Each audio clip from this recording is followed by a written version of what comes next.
সংবাদ পছন্দ না হলে প্রতিষ্ঠানকে মব তৈরি করে গুড়িয়ে দেওয়ার হুমকি কোনো গণতান্ত্রিক কর্মকাণ্ড নয়, এমনটি মন্তব্য করেছেন বিএনপির মহাসচিব মির্জা ফখরুল ইসলাম আলমগীর।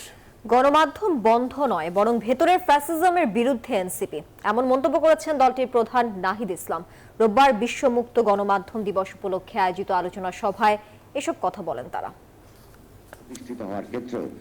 পতিত সরকারের দমনপীড়ন, হামলা মামলায় ক্ষতবিক্ষত হয়েছে গণমাধ্যমও। রাষ্ট্রীয় পৃষ্ঠপোষকতায় রাজনৈতিক নেতাকর্মীদের ওপর চলে নির্যাতন। বিশ্ব মুক্ত গণমাধ্যম দিবস উপলক্ষে জাতীয় প্রেস ক্লাবে সম্পাদক পরিষদের আলোচনায় এসব কথা বলেন রাজনীতিবিদরা।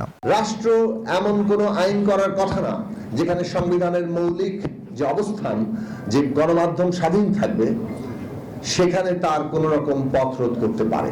এখন পর্যন্ত ডিজিটাল সিকিউরিটি অ্যাক্টে সাংবাদিকদের বিরুদ্ধে, মিডিয়া কর্মীদের বিরুদ্ধে যত মামলা করা হয়েছিল সেই মামলাগুলো অনেক তো আছে এখন পর্যন্ত। গণমাধ্যম ছাড়া গণতন্ত্র চর্চা সম্ভব নয় বলে আলোচনায় উল্লেখ করেন বক্তারা। মানবজমিন সম্পাদক মতিউর রহমান চৌধুরীর দাবি, কথা বলা, লেখা ও প্রশ্নের স্বাধীনতা না পেলে গণমাধ্যম মুক্তির স্বাদ পাবে না। গণমাধ্যমকে স্বাধীনতা দিতে হবে, আমাদের কথা বলতে দিতে হবে, লিখতে দিতে হবে। আমরা আবার এটাও বলতে হবে যে আমরা হঠকারিতা চাই না। যে সাংবাদিক দোষী, যে সাংবাদিকের হওয়া উচিত, পানিশমেন্ট হওয়া উচিত, আমরা সরকারের পক্ষে থাকবো। কিন্তু খামাখা মাস আকারে সাংবাদিকদের বিরুদ্ধে এই আক্রমণ, আমি মনে করি এটা স্বাধীন সাংবাদিকতার বিরাট একটা পরিপন্থী ব্যাপার। এনসিপির আহ্বায়ক নাহিদ ইসলাম বলেন, গণমাধ্যম থেকে ফ্যাসিবাদ দূর করতে স্পষ্ট রূপরেখা প্রয়োজন।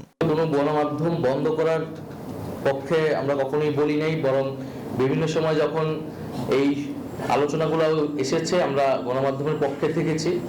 কিন্তু একই সাথে গণমাধ্যমে যে বিগত সময়ের ভূমিকা বা গণমাধ্যমের ভিতরে যে নানান ফ্যাসিবাদী প্রবণতা, সেটার বিরুদ্ধে আমরা কখনো কখনো বলেছি। কিন্তু এই বলা মানে এই না যে আমরা মুক্ত গণমাধ্যমের বিপক্ষে। প্রধান অতিথির বক্তব্যে বিএনপি মহাসচিব গণমাধ্যমে প্রকাশিত সংবাদ পছন্দ না হলে মব তৈরি করে সে প্রতিষ্ঠানে আক্রমণ চালানোর চেষ্টার সমালোচনা করেন। পছন্দ না হলে সেটা সম্পর্কে কথা বলা সব ঠিক আছে, কিন্তু সেই সংবাদ প্রতিষ্ঠানকে উড়িয়ে দেওয়া, গুড়িয়ে দেওয়া, তার প্রতি আপনার মব জাস্টিস প্রয়োগ করার চেষ্টা করা, এইগুলোকে অবশ্য আমরা আমাদের সেই পুরনো মানুষেরা আমরা গণতন্ত্রের মানদণ্ড হিসেবে দেখতে পারি না। এখন আমাদের মধ্যে তো আপনার প্রচারণা চালা হয় যে আমরা কি সংস্কারের বিরুদ্ধে। আমরা আমাদের অনেক আপত্তি সত্ত্বেও আমরা কেয়ারটেকার গভর্নমেন্টকে আমরা সংবিধানে নিয়ে এসেছি, এগুলো বাস্তবতা। তো শুধু ওই বাস্তবতা থেকে অযথা আমাদেরকে আবার আপনার প্রশ্নবিদ্ধ করে অন্য পথে দেখানোর চেষ্টা করা, এটার পেছনে কিছু রাজনৈতিক উদ্দেশ্য থাকলেও থাকতে পারে। গণমাধ্যমের স্বাধীনতায় বিএনপি সবচেয়ে বেশি কাজ করেছে বলে মন্তব্য করেন মির্জা ফখরুল ইসলাম আলমগীর। সংবাদপত্রের স্বাধীনতার পক্ষে ছিলাম, আছি এবং ভবিষ্যতে থাকবো। ফজলে রাব্বি সৌরভ, নিউজ 24, ঢাকা।